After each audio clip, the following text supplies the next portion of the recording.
Napakahaba nito.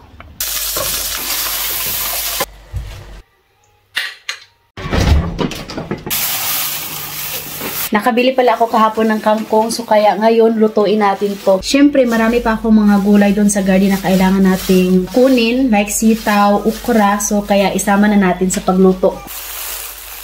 Ito guys, oh, pwede na natin kunin to. Sobrang haba, oh.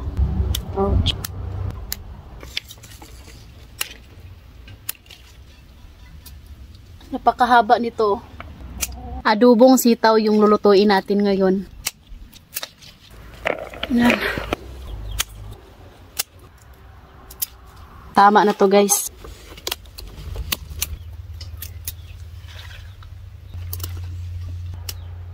Ito yung cabbage na tinanim ko. Kita nyo guys, dito sa ilalim, walang butas. Ang ganda. Yung asparagus ko pala, bigay po ito ni Ate Marjeline. Dumami na. Tingnan nyo guys. Pwede na siyang kunin, oh. Pwede na siyang kunin. Yan. Tingnan nyo. Dumami na. Meron tayo dito ang palaya na pwede na natin tong harvestin. Tingnan nyo guys. Ang laki. My goodness. Ang daming bunga ng ating ampalaya. Thank you Lord talaga. Tapos gumapang na siya sa ating ginawang gapangan. Oh, meron pa dito. Pero yung ating upo, hindi talaga siya nakabunga guys. Puro lang siya bulaklak, bulaklak. Pero wala akong nakitang bunga. Sige lang, okay lang yan. Meron naman tayong okra. Halos everyday na tayo nag-harvest ating okra. Pati si daddy, si mga bata, kumakain din sila nito. Ang dami yung na-harvest natin sa sitaw guys. Yung seeds na nabili ko sa Pilipinas. Yung seeds kasi nandito is maliliit lang at saka ganito lang kahaba. Ang dami talagang nagkagusto sa sitaw natin sa Pilipinas kasi nga ang hahaba. Tingnan nyo. Yung BFF ni Habi, binigyan namin siya ng seeds last year. Tapos ngayon, ang hingi na naman siya ng seeds. Ito palang kangkong na nabili ko kahapon sa capital dito sa Romania. Ano to siya guys? 5 lei. It's like mga 60 pesos siguro sa atin sa Pilipinas. Dito naman sa Romania, mga gulay dito is mura lang. At saka mga prutas.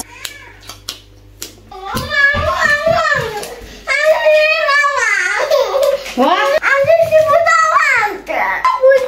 Natilog na po mo ng ignog. Bumili kasi ako kahapon ng ignog. Try lang ba kung magustuhan ba ng mga bata. Ayun ngayon guys, tingnan nyo, nag-iilog na. Pastilan, bilang ladyo, tag Pilipinas. Oy!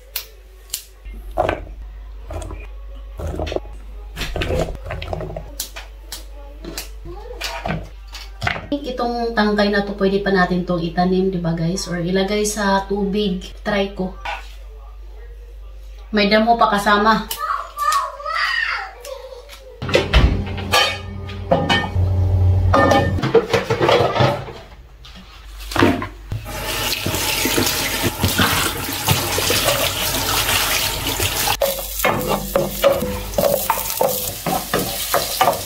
Ginisang gulay.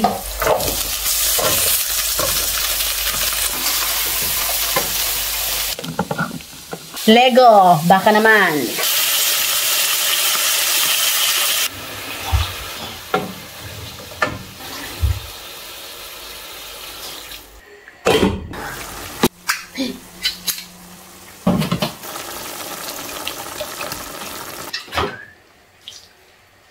Alam nyo ba guys, nagustuhan ko tong soy sauce na to kasi nga hindi siya masyadong maalat. And hindi ko na to lalagyan pa ng asino kahit tamang-tama na yung lasa. Paminta na lang yung ilalagay natin. Sa pagluluto naman ng gulay, gusto ko yung half cook lang. Ayaw ko yung lata.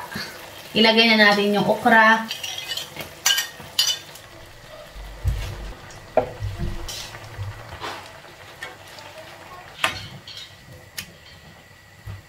Kahit gaano kadaming dahon ng ating kangkong, pag maluluto na siya guys, muhiyos na. Sa amin sa bukid, ang tawag nito, adobong sitaw na may kangkong plus sardinas.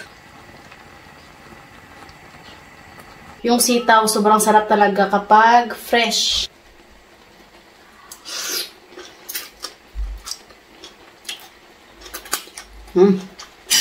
Sarap. Patayin ko na to.